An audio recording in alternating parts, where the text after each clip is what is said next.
नमस्कार, मैं हूं आपके साथ आस्था कौशिक। दूसरे चरण का रण, सियासी वार पलटवार, गन्ना बेल्ट की जंग, आखिर जनता है किसकी गारंटी के संग। इन तमाम सवालों को लेकर जनता के बीच पहुंच चुकी है चुनाव एक्सप्रेस, जो कि आज गौतम बुद्ध नगर में है। यहीं से करेंगे सियासी चर्चा और जानेंगे यहाँ के लोकल मुद्दे, और साथ ही ये भी कि जनता ने अपने रिपोर्ट कार्ड में कितने नंबर दिए हैं अपने प्रत्याशी को। और अब घर घर वोट मांगने जा रहे तमाम उम्मीदवार और उनके प्रतिनिधि भी हमारे बीच में होंगे, उनसे पूछेंगे आपके सवाल। लेकिन दूसरी तरफ दूसरे चरण के लिए चुनाव प्रचार जोरों पर है। सियासी मैदान में पहुंच चुके हैं सभी दिग्गज, अपनी बात रैलियों के माध्यम से जनता तक पहुंचा रहे हैं। डोर टू डोर कैंपेनिंग हो रही है।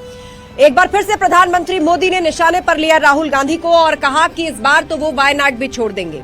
अमित शाह ने वार किया और कहा कि राहुल और अखिलेश दोनों ही मुद्दा विहीन हो चुके हैं। गौतम बुद्ध नगर वो जगह है जहां से डॉक्टर महेश शर्मा पर एक बार फिर से भरोसा जताया बीजेपी ने, तो गठबंधन के प्रत्याशी यहां पर महेंद्र सिंह नागर है। साथ ही बसपा के प्रत्याशी भी यहां से मैदान में है।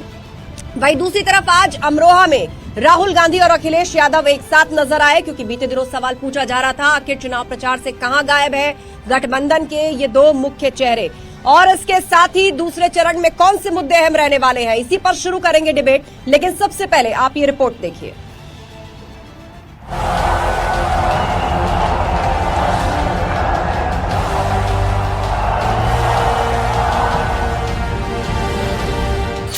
दूसरे चरण में सियासत फुल, मोदी बोले वायनाड भी छोड़ेंगे राहुल।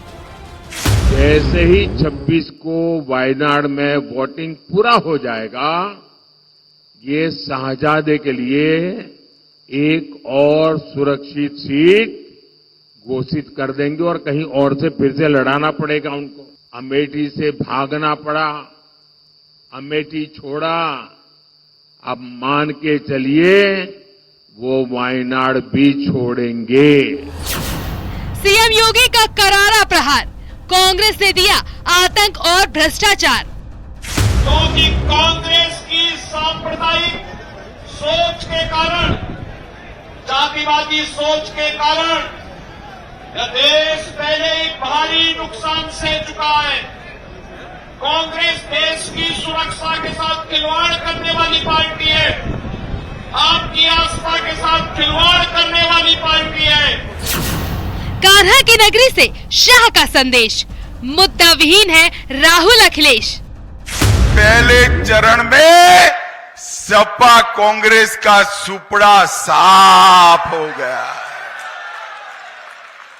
दूसरे चरण में भी यही यात्रा को आगे निकालकर उत्तर प्रदेश की जनता ने वृंदावन होते हुए काशी तक कमल को विजयी बनाना है, कमल को विजयी बनाना। अमरोहा में दूसरे चरण का प्रचार, राहुल अखिलेश की रैली पहली बार।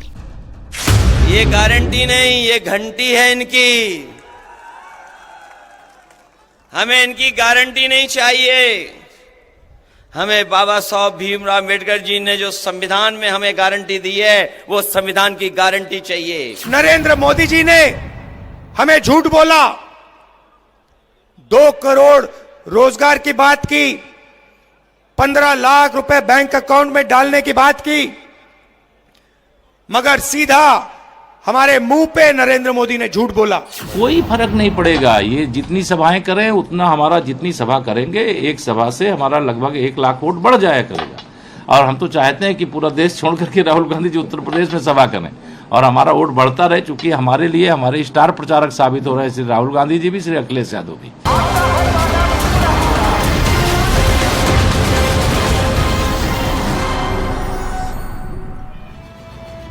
और चर्चा के लिए हमारे साथ गेस्ट पैनल जुड़ चुका है। जोरदार तालियों के साथ स्वागत कीजिए हमारे सभी मेहमानों का। बीजेपी का पक्ष रखने के लिए शरद त्रिवेदी जी हमारे बीच में हैं, समाजवादी पार्टी की ओर से गौरव चाचरा जी हमारे बीच में हैं, अनिल यादव जी कांग्रेस के प्रवक्ता हमारे बीच में हैं, और ज्ञानेश श्रीवास्तव जी वरिष्ठ पत्रकार हमारे बीच में। सभी से होगी चर्चा। और साथ ही यदि गौतम बुद्ध नगर की जनता जिसे सवाल पूछना है अपना हाथ उठा सकते हैं, मैं माइक आप तक लेके आऊंगी। लेकिन उससे पहले जोरदार तालियां अपने लिए भी बजा दीजिए गौतम बुद्ध नगर की जनता। चर्चा की शुरुआत करते हैं और सबसे पहले बीजेपी से सवाल। अखिलेश यादव कह रहे हैं कि ये गारंटी नहीं है बीजेपी की, ये घंटी है। और राहुल गांधी का ये कहना है कि मोदी सरकार ने झूठ बोला है रोजगार के मुद्दे पर, जितने वायदे किए थे हमसे 2019 में उनमें से कोई भी पूरा नहीं हुआ। देखिए, आज जो है विकास पे विश्वास की मोहर लगी है और जो विकास का कार्य उत्तर प्रदेश में इतिहास में नहीं हुआ, किसी भी फील्ड में आप ले लीजिए। दिल्ली की आबादी से ज्यादा उत्तर प्रदेश में शौचालय बने, 53 लाख मकान बने, trade, transport, technology, tourism, crime को बिल्कुल खत्म कर दिया गया है। माफिया माफी मांग रहा है, आतंकी आतंकित है। उत्तर प्रदेश विकास की जिस गति पे चल रहा है वो इतिहास में आज तक कभी नहीं हुआ। किसी भी पार्टी के किसी भी कार्यकाल को अगर हम देख लें, पिछले 70 साल में कभी इस तरह का विकास का कार्य उत्तर प्रदेश में नहीं हुआ। 16% निवेश जो पूरे भारत में सबसे ज्यादा निवेश है वो उत्तर प्रदेश में हुआ है। 44 करोड़ टूरिस्ट उत्तर प्रदेश में आया है। अब उत्तर प्रदेश में एमएसएमई ने 2 लाख निर्यात किया है उत्तर प्रदेश से। तो जिस तरह का विकास का कार्य उत्तर प्रदेश में हुआ है, पहली बार उत्तर प्रदेश के इतिहास में एक मुख्यमंत्री को दूसरी बार पूर्ण बहुमत के साथ जनता ने जिताया है। ये गारंटी है और यही गारंटी आगे भी मिलेगी। जनता को हम इस बात की गारंटी दे रही है, मोदी की गारंटी है। ठीक है। डिप्टी सीएम केशव प्रसाद मौर्य कह रहे हैं, जब उनसे पूछा गया कि भाई विपक्षी गठबंधन भी प्रचार कर रहा है, आप अपने मुद्दे उठा रहे हैं आपके खिलाफ, तो वो कह रहे हैं हमारे सबसे बड़े स्टार प्रचारक तो राहुल गांधी और अखिलेश यादव हो रखे हैं। अच्छा है वो चुनाव प्रचार करते रहे। देखिए, सबसे ज्यादा अगर दिक्कत हो रही है भारतीय जनता पार्टी में तो केशव प्रसाद मौर्य जी को हो रही, क्योंकि उनको वहां तो मान सम्मान मिल नहीं रहा। और हम अगर पिछड़े दलित अल्पसंख्यक की पीडीए की बात करते हैं तो सबसे ज्यादा दिक्कत इनको ही होती, क्योंकि इनको कोई सम्मान देने का कार्य वहां पे नहीं हुआ। भारतीय जनता पार्टी इस बार बुरी तरह से हारने वाली है। आप अभी मेरे भाई साहब भारतीय जनता पार्टी के प्रवक्ता साहब कह रहे थे कि बहुत विकास कार्य हुआ है। मैं आपको चैलेंज कहता हूं, आज जहां आप खड़े हो यहां 5 किलोमीटर के 5 कार्य बता दीजिए जो आपकी सरकार ने किए। मैं आपको 7 से 8 कार्य बताऊंगा जो माननीय अखिलेश यादव जी के कार्यकाल में हुए। ठीक है, ये सब जनता से पूछेंगे क्योंकि गौतम बुद्ध नगर की जनता बताएगी क्या कामकाज हुआ है, क्या अटका हुआ है या लटका हुआ है। कांग्रेस का रुख करते हैं।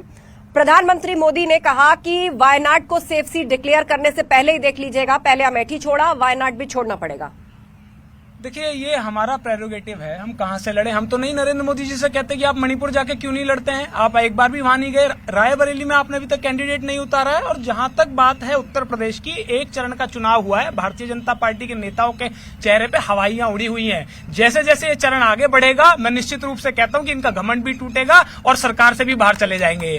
साथियों, इसका कारण है क्योंकि आज देश में जो नौजवान है सबसे ज्यादा बेरोजगार है। अभी आईएलओ की रिपोर्ट आई है, मैं नहीं कह रहा, 83% नौजवान देश का बेरोजगार है और सबसे ज्यादा बुरा हाल उत्तर प्रदेश में है। हम सब ने देखा कैसे 60 लाख भर्तियां निकली, पेपर लीक हो गया, 50 लाख बच्चे भरने के लिए आए उनको, और आप बताइए कि उनको पेपर लीक करा दिया गया। उनके परिवार वाले इंतजार करते रह गए कि बच्चे वर्दी में आएंगे, लेकिन वो तो पेपर ही लीक हो गया। अब तक 19 पेपर लीक हो चुके हैं। अग्निवीर की योजना में बताइए, प्रधानमंत्री जी अपने लिए कहते हैं कि मुझे 2047 तक का समय चाहिए और हमारे नौजवानों के लिए कहते हैं कि इन्हें 4 साल में मैं रिटायर कर दूंगा। तो इस नौजवान ने इस बार जवाब दिया है। हमारी माताओं बहनों की बात कर लेते हैं, बस 10 सेकंड।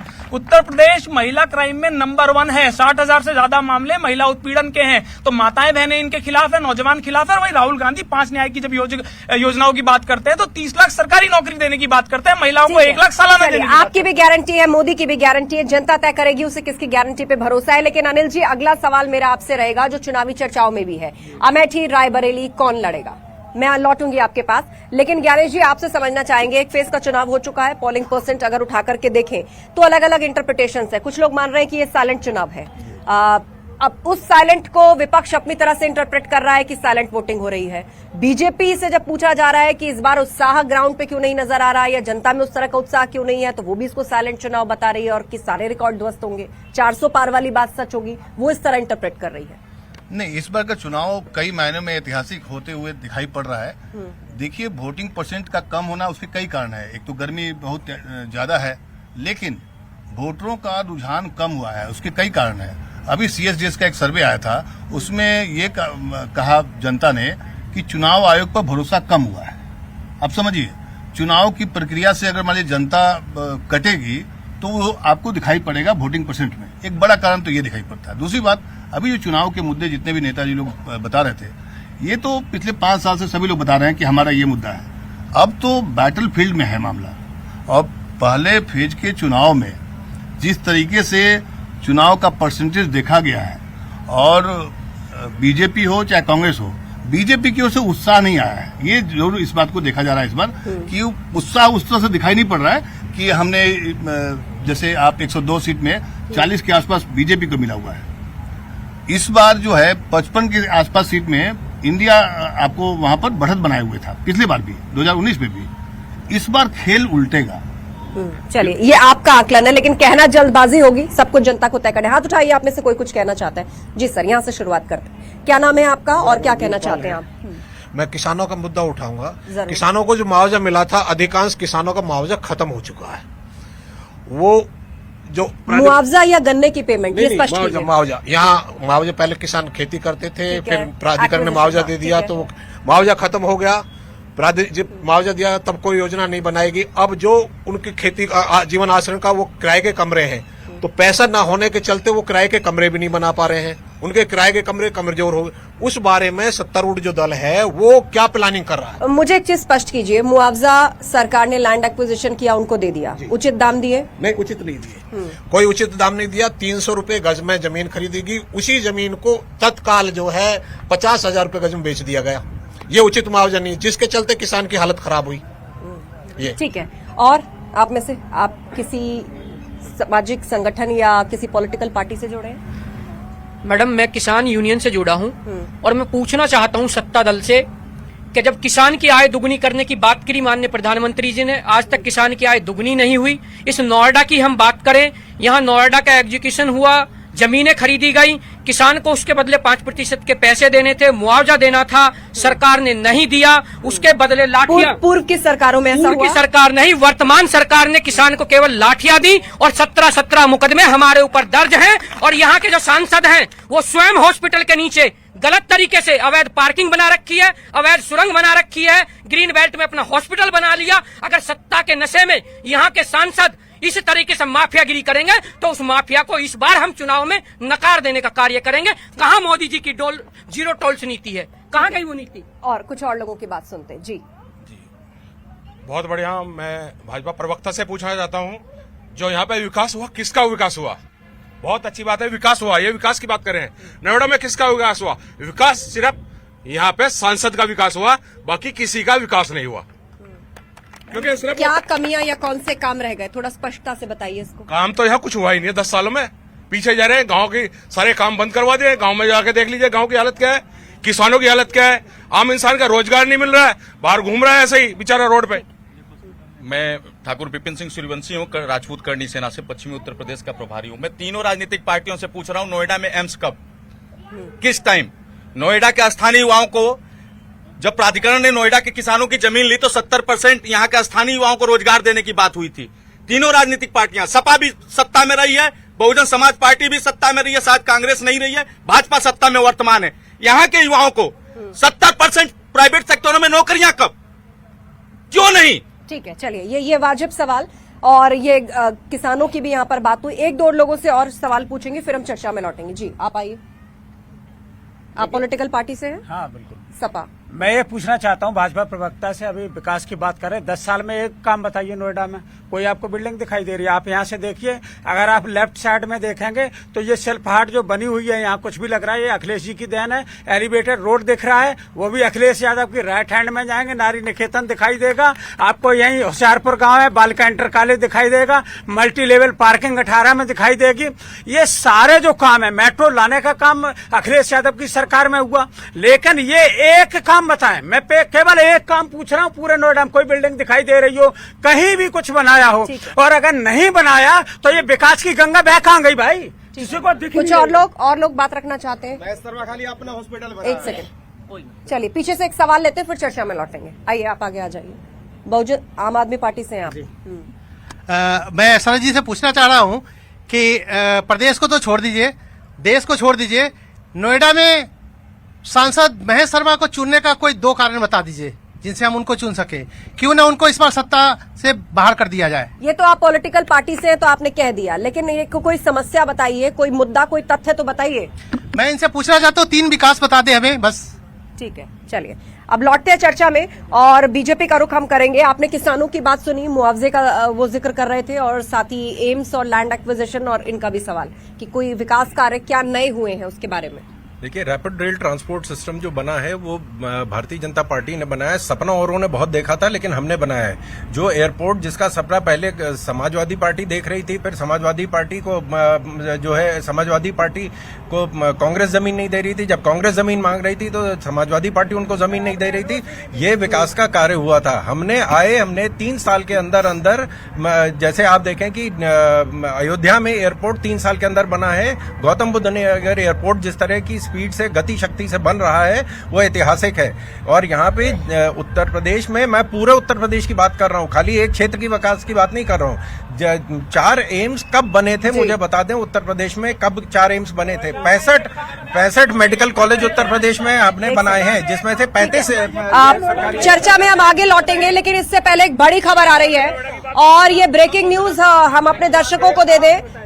बड़ी खबर आ रही है, बीजेपी के लोकसभा प्रत्याशी सर्वेश सिंह, जिनका निधन हो गया है। बीते दिनों वो बीमार चल रहे थे, काफी दिनों से उनका स्वास्थ्य सही नहीं चल रहा था और बड़ी खबर मिल रही है कि सर्वेश सिंह का निधन हो गया है। पिछले कुछ दिनों से बीमार थे पूर्व सांसद सर्वेश सिंह। कुंवर सर्वेश सिंह मुरादाबाद से सांसद रहे। बीते शुक्रवार को ही मुरादाबाद में मतदान हुआ है और इस बीच खबर ये आ रही है कि सर्वेश सिंह का निधन हो गया है। बीजेपी के लोकसभा प्रत्याशी सर्वेश सिंह का निधन हो गया है। वो काफी दिन से बीमार थे, अस्पताल में उनका इलाज चल रहा था और अब खबर आई है कि उनका निधन हो गया है। बीते शुक्रवार को ही फर्स्ट फेज में मुरादाबाद के अंदर वोटिंग हुई है और उसके बाद खबर ये आई कुंवर सर्वेश सिंह का निधन हो गया है। चलिए कुछ और लोगों के बीच चलते हैं, उनकी बात सुनते हैं। जी 1 सेकंड में लौटूंगी आपके पास। आप कांग्रेस से, मैं उन्हीं के पास जाऊंगी। 1-2 लोगों की और बात सुन लेते हैं। आप नाम बताइए और किससे प्रश्न है आपका? मेरा नाम ओमपाल सिंह राणा है। मैं भाजपा के प्रवक्ता जी से बात करना चाहता हूँ। आपने ये देखा होगा चिल्ला रेगुलेटर पे एक शिलान्यास हुआ, जिसमें योगी जी भी रहे और हमारे यहाँ के सांसद भी रहे। 2019 में हुआ, लेकिन आज तक वो धरातल पे नहीं आया। आपसे एक निवेदन है, आप हमें महेश शर्मा जी से हमारा हक दिला दीजिए, हम आपके साथ रहेंगे। मैडम, जब हमारे अपॉइंटमेंट हुई, ये नाराजगी आप लोगों की, 1 सेकंड, ये नाराजगी आप लोगों की यहाँ के उम्मीदवार से है, सरकार से है, केंद्र सरकार से है? अपनी राय थोड़ा स्पष्ट करके दीजिए। हमारी सांसद जी से भी है और केंद्र सरकार से भी है और यहाँ के जो राज्य सरकार है उनसे भी है। जब यहाँ पे लीज पे जब जमीन दी गई प्राधिकरण के द्वारा, तो महेश शर्मा जी ने और इतने अन्य जो यहाँ प्राइवेट अस्पताल है, इन्हें सस्ती दर पर जमीन दी गई और उनसे ये कहा कि ग्रामीणों के लिए 10% जो बेड है वो निःशुल्क होंगे। 2 घंटे ओपीडी सुबह और 2 घंटे शाम को निःशुल्क होगी। ये मुद्दा आपने महत्वपूर्ण उठाया, लेकिन मैं आपको बता दूं ये सिर्फ नोएडा का मुद्दा नहीं है। इस तरह की खबरें लगभग हर ही शहर से आती हैं, चाहे वो अस्पताल से जुड़ी हुई हो या स्कूल से जुड़ी हुई हो। जब जमीनें दी जाती हैं तो वायदा किया जाता है कि वीकर सेक्शन के लिए चाहे बेड होंगे या स्कूल की सीट रिजर्व होंगी, लेकिन फिर भी इस तरह की बातें उठती हैं कि प्राइवेट वाले फिर मनमानी करते हैं। देखिए, ये क्योंकि ये निजी क्षेत्र का मामला है, राज्य सरकार और केंद्र सरकार दोनों ने इसका संज्ञान लिया है और इस पे तुरंत कार्रवाई की जाएगी। जो भी सूचना आती है आप सीएम के पोर्टल पे डाल दीजिए, तुरंत उस पे कार्रवाई की जाएगी। उनके 5 हॉस्पिटल इसलिए लागू कर देते हैं, सांसद ही लागू कर देते हैं, हॉस्पिटल में नहीं थी तो फिर कौन देगा? जब सांसद स्वयं नहीं देंगे तो दूसरा कौन व्यक्ति देगा? ठीक है, चलिए आप बैठिए। आप आश्वस्त करना चाहेंगे, गौतम बुद्ध नगर एक बड़ा जिला है, दिल्ली से सटा हुआ है। मैं खुद अपने मित्रों को यहाँ के सांसद जी से मिलवा दूंगा, जो भी समस्या है उसका समाधान तुरंत किया जाएगा।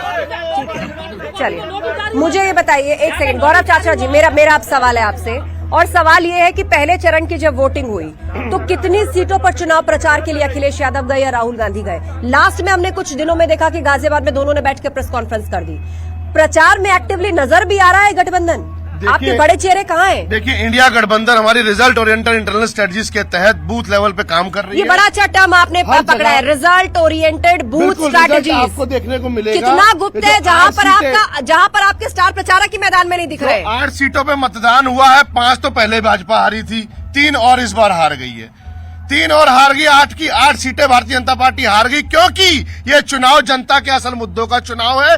बढ़ती महंगाई, बेरोजगारी, रामपुर में जनता नहीं है, मुरादाबाद में जनता नहीं है, वहाँ कहाँ गायब रहे आप? वहाँ कहाँ गायब रहे आपकी पार्टी के या गठबंधन के स्टार प्रचारक? कहाँ थे राहुल गांधी, कहाँ थे अखिलेश यादव, प्रियंका गांधी? ग्राउंड लेवल पे बूथ कमेटियां काम कर रही थी, सबने मिलजुल के इंडिया गठबंधन के हक में मतदान किया है। आजम खान गुट अलग से नाराज, एसटी हसन गुट अलग से नाराज, और आप कह रहे हैं कि बूथ पर आप मजबूत ये है। तो प्रोपेगेंडा भारतीय जनता पार्टी चलाती, कौन नाराज है कौन? एसटी हसन खुद कह रहे हैं मेरे अपमान का असर दिखेगा कांग्रेस इस बार सब साथ में है, इंडिया गठबंधन के साथ है, मिलकर चुनाव लड़ रहे हैं, मिलकर चुनाव जिताने का कार्य कर रहे हैं। चलिए पूछ लेते हैं, कांग्रेस से पूछ लेते हैं, हम साथ साथ है, ये लाइन सिर्फ टीवी डिबेट्स के लिए है या मैदान में भी नजर आते हैं? फर्स्ट फेज में एक प्रेस कॉन्फ्रेंस करके निकल ली राहुल गांधी, अखिलेश यादव।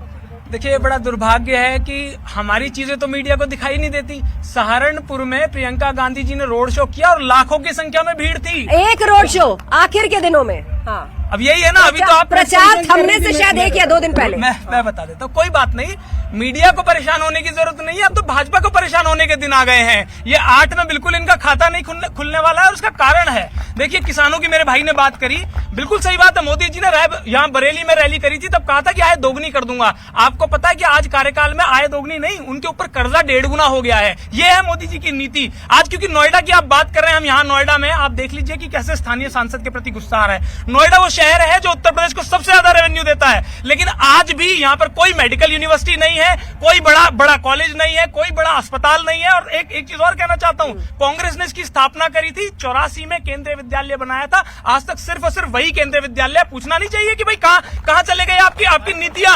और आज जो आप बिल्कुल ठीक कह रहे हैं, पुरानी सरकारों के विकास कार्य गिनवाए जा रहे हैं, इन लोगों ने तो सिर्फ फीता काटने का काम किया है। जवाब देना पड़ेगा कि लगातार आपको यहाँ नोएडा की जनता ने जितवाया, लेकिन आपने नोएडा की जनता को सिर्फ और सिर्फ ठगा है, धोखा दिया है। ठीक है, अब मुझे बताइए कि चर्चा ये भी चल रही है कि अमेठी से राहुल गांधी और रायबरेली से प्रियंका गांधी मैदान में आ सकती हैं। देखिए, हम लोगों की एक लोकतांत्रिक पार्टी है। हमारे यहाँ पर ऐसा तो है नहीं कि 2 लोग बस बॉस हैं, उसके बाद चाहे कोई राष्ट्रीय अध्यक्ष हो चाहे प्रदेश अध्यक्ष हो, किसी को पूछा नहीं जाएगा। हमारा एक सिस्टम है, सीईसी बैठती है, बैठ के चर्चा होती है, राष्ट्रीय अध्यक्ष बैठते हैं और उसके तहत फैसला लेते हैं। यही प्रश्न यहाँ जब प्रेस कॉन्फ्रेंस हुई थी तो राहुल गांधी जी से भी पूछा गया। उन्होंने कहा, जैसा मुझे हमारी सीईसी जो कमेटी, जो सुप्रीम बॉडी है, वह जैसा आदेश करेगी वैसा करूंगा। यहाँ सिर्फ वन मैन शो नहीं है ना। बताइए, आपकी इलेक्शन कमेटी ये भी तो तय करती होगी ना कि कहाँ कौन प्रचार के लिए जाएगा, बड़े चेहरे उनकी रैलियां कहाँ होंगी, किधर वो डोर टू डोर कैंपेन होगा। जैसे भाजपा के यहाँ पर होता है कि संगठन तय करता है किसकी कितनी रैली है, चाहे उसमें प्रधानमंत्री क्यों ना हो। देखिए, बिल्कुल ठीक बात है, लेकिन आपको इसमें उत्तर प्रदेश से बाहर निकल के सोचना पड़ेगा। लगातार साउथ इंडिया में हमारे नेता प्रचार कर रहे हैं, अलग अलग। राजस्थान में कल प्रियंका जी थी, परसों प्रियंका जी थी, उसके बाद राहुल जी थे लगातार। यूपी से कहाँ गायब है अनिल जी? यूपी से कहाँ गायब है? आप लोग हैं मैदान में। देखिए, सबसे बड़ी समस्या यही है कि मीडिया को हम लगातार जनता के बीच में जा रहे हैं, जनता में रोष है। आप वोटिंग परसेंटेज देखिए ना, जिन सीटों पर, क्योंकि भारतीय जनता पार्टी के कार्यकर्ता बड़ा शोर मचाते थे चुनाव से पहले, इस बार देख लीजिए कोई शोर है ही नहीं। क्यों नहीं है? क्योंकि उन भारतीय जनता पार्टी के नेताओं को भी पता चल गया कि इलेक्टोरल बॉन्ड के तहत हजारों करोड़ रुपए जो है ये तो मोदी जी खा गए। कार्यकर्ता बेचारा नीचे सड़क पे खड़ा है, काम के लिए पिट रहा है, लड़ रहा है, तो उसने कह दिया मैं नहीं जा रहा वोट डालने। आप प्रधानमंत्री पर भ्रष्टाचार का आरोप लगा रहे हैं, और उस साइलेंट इलेक्शन और साइलेंट वोटिंग का आपने सुना कि गठबंधन जो है उसको किस तरह आगे बढ़ा रहा है। दीक्षा दी, देखिए, मैं अपने मित्र से सवाल पूछना चाहता हूं कि अगर इतना बड़ा घोटाला हुआ है ये इलेक्टोरल बॉन्ड में, तो आप वापस क्यों नहीं कर देते हैं? 1600 करोड़ रुपए तो कांग्रेस को भी मिला है, आपको वापस करना चाहिए। घोटाला हुआ है, पैसे हम लेंगे, वो वापस नहीं करेंगे, लेकिन सबको ये कहेंगे कि साहब सबकी गलती, हमारी कोई गलती नहीं। और मैं एक बात पूछना चाहता हूं, पिछले 10 साल से पहले, बल्कि पिछले 65 साल में जब ये चुनाव हुए थे, वो क्या गुरुद्वारे जाते थे या लंगर जाते थे खाने के लिए, वो उनके कार्यकर्ता, या उनकी गाड़ियां पानी से चलती नहीं क्या? तब कहां से पैसा आ रहा था? आज ये इलेक्टोरल बॉन्ड में सिर्फ एक चीज छुपाई गई है या नहीं सामने आने दी जा रही है, क्योंकि अगर वो खबर आती है तो सपा कहे, जिस कंपनी ने हमको पैसे दिए हैं, सपा कहेगी कि उस कंपनी ने इनको फेवर किया है, और जिसने इनको दिया पैसे, उनको डर है कि हम उनका खिलाफत करेंगे। इलेक्टोरल बॉन्ड से सारी चीज सामने आ गई है, आज सारी चीज सामने आ गई है। जो जितने हमें तो खाली 30% मिला है, हमारे तो 303 सांसद हैं, जिनके 40 सांसद हैं, 50 सांसद हैं, उनको 1600 करोड़ रुपया मिला है। इस हिसाब से तो हमको 9000 करोड़ रुपया मिलना चाहिए था। ठीक है, इलेक्टोरल बॉन्ड उनका कहना है कि ये तो ट्रांसपेरेंसी के लिए, अब है तो उसमें देखिए सभी पार्टी का नाम, चंदा तो सबको गया है। देखिए, इनकी तरह बीफ लेने वाली कंपनी से इन्होंने चंदा लिया है, आप बता दीजिए। वैसे ये बहुत गौ माता की बात करते हैं, हिंदूवादी बनते हैं अपने आप में। कोवैक्सीन कोरोना काल में जबरदस्ती ठोक ठोक के लगाई गई, जबरदस्ती वैक्सीन लगाई गई क्योंकि इन्होंने चंदा ले लिया था। एक कंपनी जो मरने की कगार पे, उसके पास काम चलाने का पैसा नहीं है, ईडी सीबीआई की रेड पड़ती है, चंदा देते हैं और वापस छोड़ दिए जाते हैं। 2014 के चुनाव में भाजपा ने 25 बड़े नेताओं पे भ्रष्टाचार का आरोप लगाया था, आज 23 वो बड़े नेता इनके पास है, बाकी 2 रिहा। अच्छा, ये शरद जी, ये सवाल बहुत आता है कि अजीत पवार हो या और भी कई नेता हैं कि वो भाजपा में आए तो अब क्या भ्रष्टाचार के आरोप खत्म हो गए उनके ऊपर से? मैं दावे से इस बात को कह रहा हूं कि जो भी भारतीय जनता पार्टी ज्वाइन करता है उसके ऊपर कोई केस वापस नहीं लिया जाता, केस निरंतर चल रहा है। और मैं नाम बता रहा हूं, हेमंत बिस्वा शर्मा जी, उन्होंने जब वो मुख्यमंत्री बने थे, मुख्यमंत्री बनने के बाद वो 2 बार कलकत्ता में सीबीआई के कोर्ट में पेश हुए हैं। हमने किसी का केस वापस नहीं लिया, केस चल रहा है। वो किसी भी पार्टी में हो, हमारी पार्टी में हो तो केस चलेगा, नहीं होंगे तो उनके ऊपर केस चलेगा। ये समस्या उन पार्टियों की जो जीत से लेके जीजाजी तक हर घोटाले में शामिल थे। आज इनको जब इलेक्टोरल बॉन्ड आया, आज सबको पता चल रहा है कि साहब ये पैसे में घोटाला हो रहा था। पहले पिछले 70 साल में कहां से पैसे आ रहे थे? ये जो चुनाव हो रहे थे वो सब चंदे से हो रहे थे। बिल्कुल, निश्चित रूप से चुनाव के समय पर चंदा देने के लिए अलग अलग तरीके होते हैं और उसी व्यवस्था के लिए इलेक्टोरल बॉन्ड भी है। अब चंदा तो सभी को मिला है, बस इसी बात की लड़ाई है क्या कि आपका ज्यादा, हमारा थोड़ा कम। आप जवाब दीजिए, क्या छुपा रहे हैं? ये बिल्कुल आपने पूरा नैरेटिव ही चेंज कर दिया। बड़ी चालाकी से भारतीय जनता पार्टी के प्रवक्ता ने बात ही चेंज कर दी। देखिए, चंदा लेना कोई गलत बात नहीं है। लोकतंत्र में राजनीतिक दल चंदा लेते हैं, इसी से राजनीति होती है। लेकिन जो चंदा लेकर धंधा दिया जाता है वो भ्रष्टाचार है। 38 कंपनियां ऐसी हैं जिनको 2000 करोड़ का चंदा उन्होंने भारतीय जनता पार्टी को दिया और भारतीय जनता पार्टी ने 4 लाख करोड़ के ठेके दिए। अब तो ये जो ठेके दिए हैं ये तो आम जनता का पैसा गया, बदले में पैसा जो है भाजपा को, तो जनता को क्या मिला? ठेंगा। तो ये जो भ्रष्टाचार है, आपने जिस कंपनी पे आपने ईडी की रेड करी, उसके बाद उसने चंदा दे दिया, वो ईडी की रेड बंद हो गई। आपने ऐसी 16 कंपनी, शेल कंपनियां हैं जो अलाउड ही नहीं है चंदा देने के लिए, आपने उनसे भी चंदा लिया। आप कितने बड़े भ्रष्टाचारी हैं।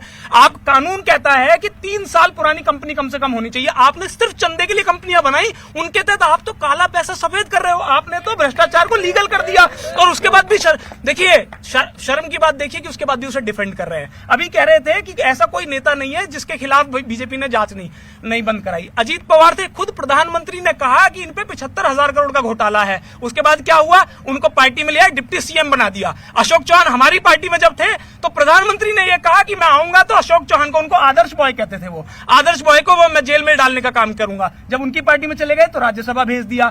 आप प्रफुल्ल पटेल को देख लीजिए, 3000 करोड़ का आरोप लगाया, अब इनके साथ आ गए तो क्लोजर रिपोर्ट लगा दी सीबीआई से कि बिल्कुल साफ है, अब कोई दिक्कत नहीं। हेमंत बिस्वा शर्मा पूरी की पूरी बुकलेट निकाली भाजपा ने कि इतना बड़ा भ्रष्टाचारी है, इनके साथ चले गए तो आज सीएम बना दिया। ठीक है, प्रधानमंत्री कह रहे हैं कि 2024 का जो चुनाव है ये भ्रष्टाचार वर्सेस न्यू इंडिया का चुनाव है, मतलब नेशन बिल्डिंग का चुनाव है। तो जो भ्रष्टाचारी, जो सीबीआई ईडीआई के जद में है, जिन पर रेड चल रही है, जो इन्वेस्टिगेशन के अंदर आ रहे हैं, क्या उस पर राजनीति होनी चाहिए?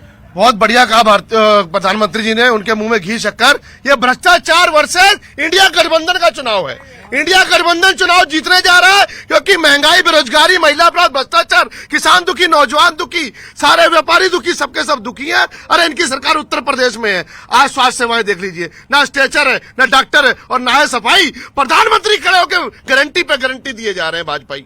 बताइए, सिर्फ जनता को गुमराह करना चाह रहे हैं। जनता के असल मुद्दों का चुनाव है। जनता इस बार ये चुनाव इंडिया गठबंधन के साथ मिल रही है और भारतीय जनता पार्टी को हराने का काम करेगी। ठीक है, बीजेपी, ठीक है, जनता के बीच में से कोई कहना चाहता है? आप बोल चुके हैं। जिला गौतम आप आइए। ऐसा जिला है जहां भूमि अधिग्रहण बिल लागू नहीं है, नया भूमि अधिग्रहण। क्या नाम है और किससे सवाल आपका? सुनील तिवारी।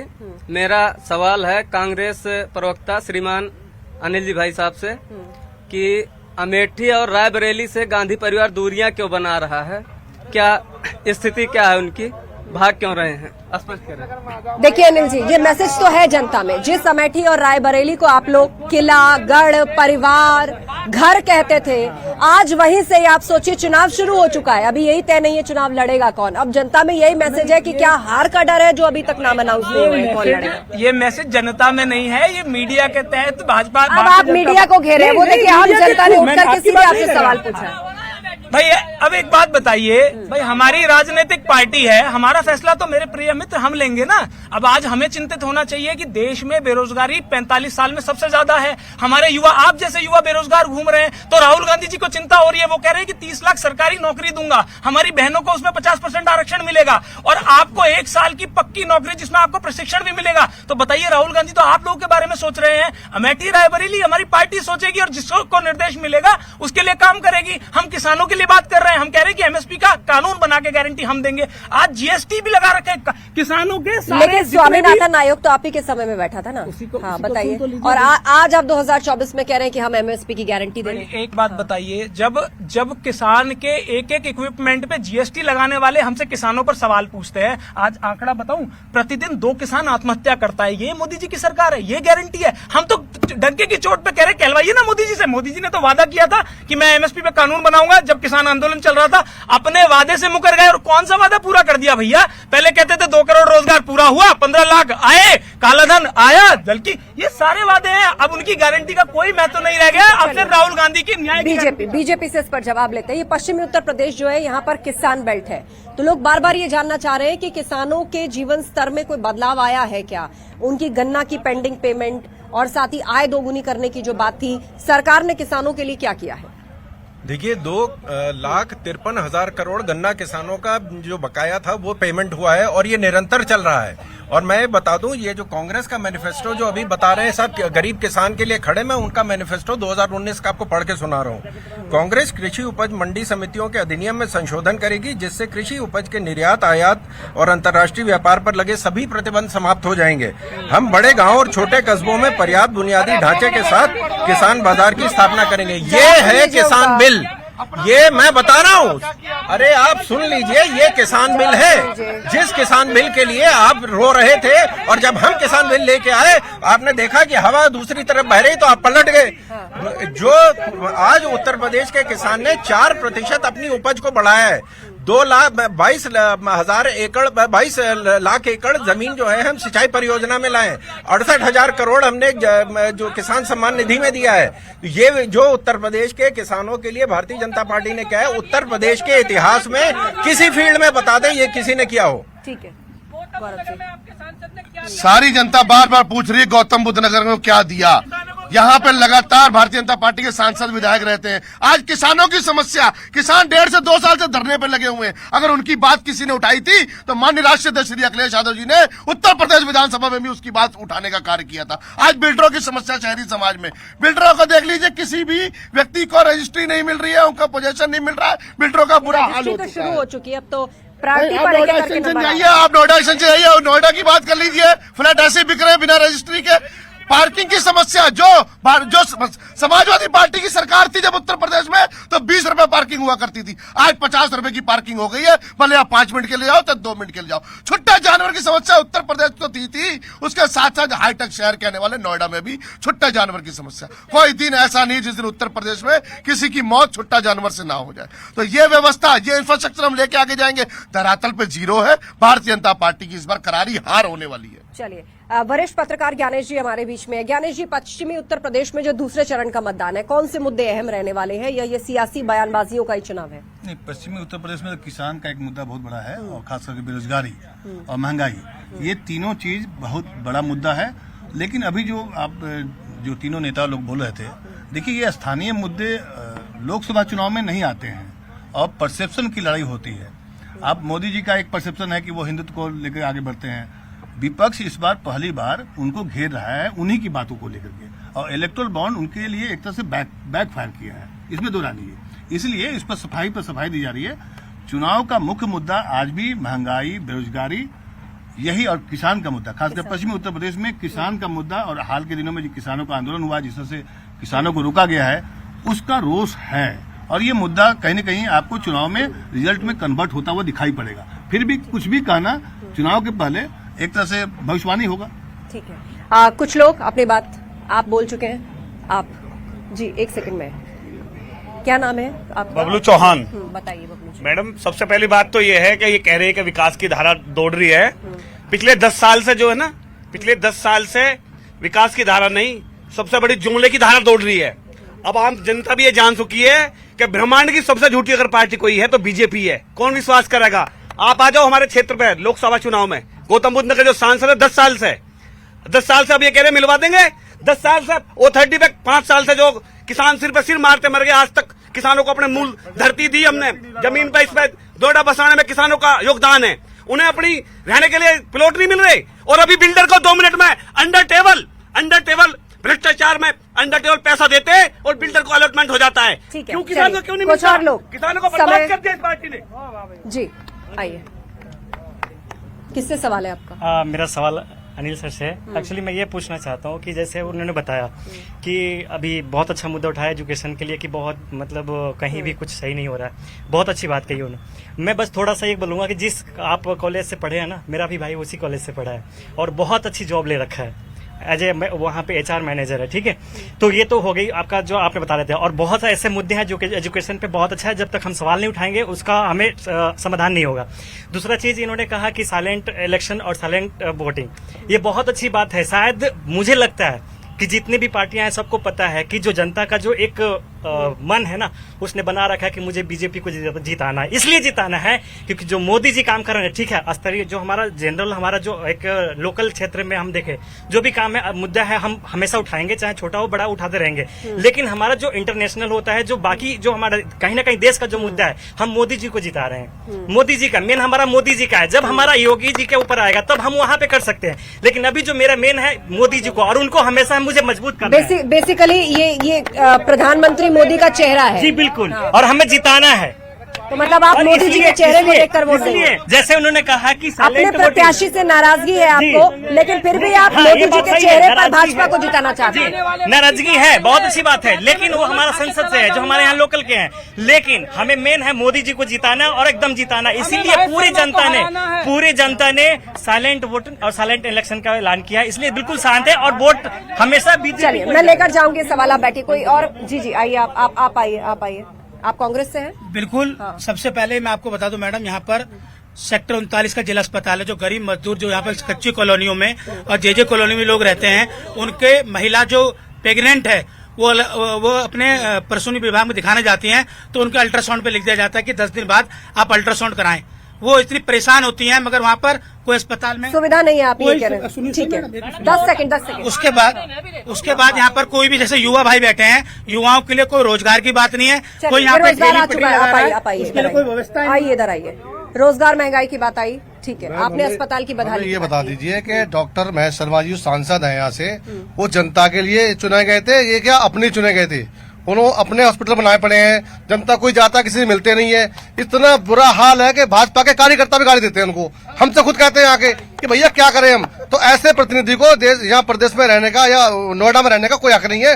उनसे कहो भैया, और उनके अस्पताल की जांच भी होना चाहिए। जो जमीन घोटाला कराया उन्होंने, जो सुरंग बना रखी है, उनका घोटाला भी जांच होना चाहिए उनकी। ठीक है, चलिए चर्चा में लौटते हैं। लेकिन एक बड़ी दिलचस्प बात यहाँ निकल के सामने आई। मैं ये सवाल बीजेपी के पास लेकर जाऊंगी, लेकिन अनिल जी और गौरव जी, आप दोनों को इस पर जवाब देना होगा। अब इन सब की बातें सुनकर तो ये लगता है कि भाई मोदी जी से बैर नहीं, हो सकता है उम्मीदवार की खैर नहीं, लेकिन मोदी का चेहरा और मोदी फैक्टर एक ऐसा है कि लोकल नाराजगी चाहे जितनी हो, देश को देख करके, मोदी के चेहरे देख करके भी जनता ऐसी है जो वोट कर रही है। देखिए, मुझे लगता है कि आपने लगभग 20 लोगों से सवाल पूछा, 19 लोगों ने अपना दुख दर्द बताया, चाहे सांसद के प्रति हो चाहे मोदी जी के प्रति हो। ज्यादातर लोग किसी पॉलिटिकल पार्टी या मंच से। अब मैं जवाब दे देता हूं। देखिए मेरे नौजवान भाई ने बड़ी अच्छी बात करी। उन्होंने कहा कि उनका भाई जो है रोजगार पा रहा। मेरी शुभकामनाएं उस भाई को। लेकिन अभी मैंने पहले भी जिक्र करा था, 50,000 भर्ती निकली थी जब यूपी में, तो 60 लाख बच्चे देने आए थे। इससे अंदाजा लगा सकते हो कि यूपी में आपके भाई को रोजगार मिल गया, लेकिन क्या पता मेरे भाई को ना मिला हो, क्या पता ये जो लोग बैठे हुए इनके भाई को नहीं मिला हो। तो इनकी आवाज कौन उठाएगा? राहुल गांधी जब बात करते हैं सरकारी नौकरी देने की, अरे 9 लाख पद तो इस बीजेपी की सरकार में रेलवे में, डिफेंस में, होम मिनिस्ट्री में खाली थे, क्यों नहीं भरवा पाए? तो ये इनकी नियत है। राहुल गांधी जब बात करते हैं तो हमें उनका समर्थन करना चाहिए। इन्होंने कहा कि हम इंटरनेशनल मुद्दे पे मोदी जी का साथ दे रहे हैं। चीन आपकी सीमा में लगातार घुसता चला आ रहा है भाई। लद्दाख के लोग कह रहे हैं कि चीन के सैनिक आके हमें पीट के चले जा रहे हैं। अरुणाचल में खुद बीजेपी के सांसद, लेकिन विदेश मंत्री एस जयशंकर ने इंटरव्यू दिया, उन्होंने इस बात को खारिज किया है। कहा है कि इंच भी जमीन नहीं है चीन भारतीय के जनता पार्टी के सांसद ने ये कहा कि अरुणाचल प्रदेश के कई गांवों में अब ये चीन ने अपने वहां पर स्टेशंस बना लिए हैं, तो क्या भारतीय जनता पार्टी के सांसद झूठ बोल रहे हैं? और दूसरी एक बात बताइए ना, अरुणाचल प्रदेश का कभी वो नक्शा अपने में बदल देता है, कई जिलों के चीन ने नाम बदल दिए हैं, ये कहते कुछ हुआ ही नहीं है। 18 आपकी मिलिट्री टॉक किस बात की हो रहे हैं, जब आप कह रहे हो कि 1 इंच भी नहीं गया? 18 मिलिट्री टॉक हुई है ना, दोनों के जो आला अधिकारी है वो बात करते, किस बारे में बात करते हैं जब कोई लेके ही नहीं गया जमीन? तो हमारे पुलवामा, हमारे भैया इतने सैनिक शहीद हुए, मोदी जी ने कह दिया कोई अंदर घुसा ही नहीं है, तो वो किस लिए शहीद हुए थे? आपने उनकी शहीदी ये सवाल मैं बीजेपी के पास लेकर जाऊंगी, लेकिन अनिल जी उससे पहले एक आप मेरे सवाल का जवाब दीजिए। आरोप ये भी लगता है कि राहुल गांधी जब देश के अंदर होते हैं तो चीन के खिलाफ पूरा एजेंडा खोल करके रखते हैं, चीन के लिए जो चाहे भारत से संबंधित नहीं कहते, लेकिन जब अंतर्राष्ट्रीय मंचों पर जाते हैं तो उसी चीन की बुरी बुरी प्रशंसा करते हैं। देखिए बात अब यही है मुद्दा बदलने का। बताइए ना। बिल्कुल बताऊंगा।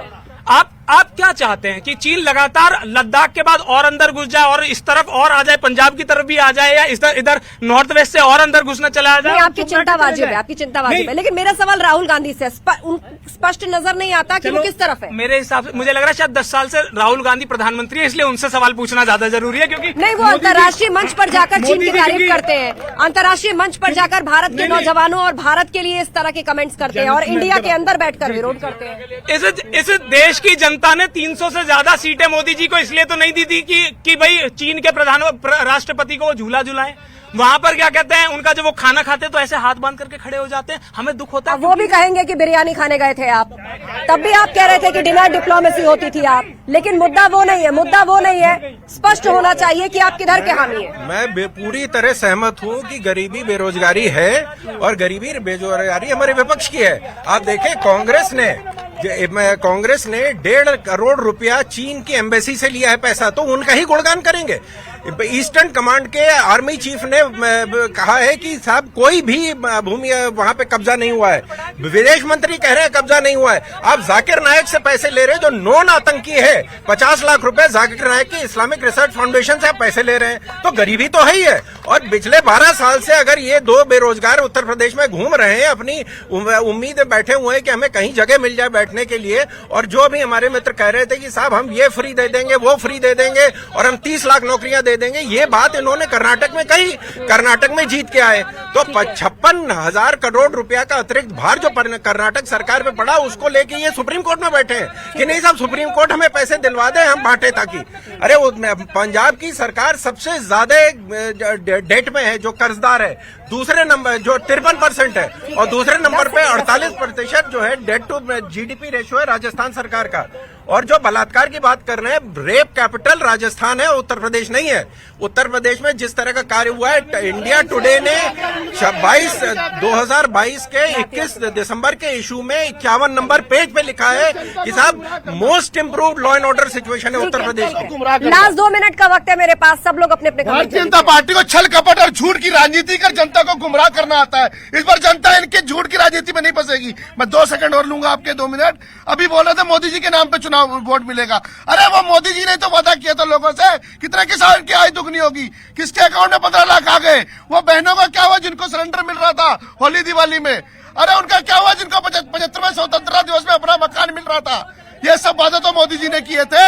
ये सब बातें मोदी जी ने कि आज महंगाई इतनी हो गई है कि 90% लोग क्रेडिट कार्ड पर जीवन व्यतीत कर रहे हैं। ठीक है, कर्ज में डुबा दिया। Last comment. देखिए, जब अटल जी थे तो इस पार्टी का नाम भारतीय जनता पार्टी हुआ करता था। अब मोदी जी आए हैं तो इसका नाम बहुत झूठी पार्टी हो गया है। बड़ी सुन लीजिए ना भाई साहब, सुन लीजिए, भ्रष्टाचार जबरदस्त पार्टी हो गया है, और तरह तरह के नाम, और जनता ने निकाले हैं ये नाम। आज मोदी जी की कोई क्रेडिबिलिटी नहीं बची हुई है। ये कर्जे की बात कर रहे थे भाई, 70 साल में 50 लाख कर्जा था, आपने 10 साल में 150 करोड़ कर्जा कर दिया। उसका जवाब कौन देगा देश पर? ठीक है ज्ञानेश जी, जाते जाते लास्ट कमेंट आपसे, क्या मोदी फैक्टर नहीं है? क्या मोदी का चेहरा नहीं है?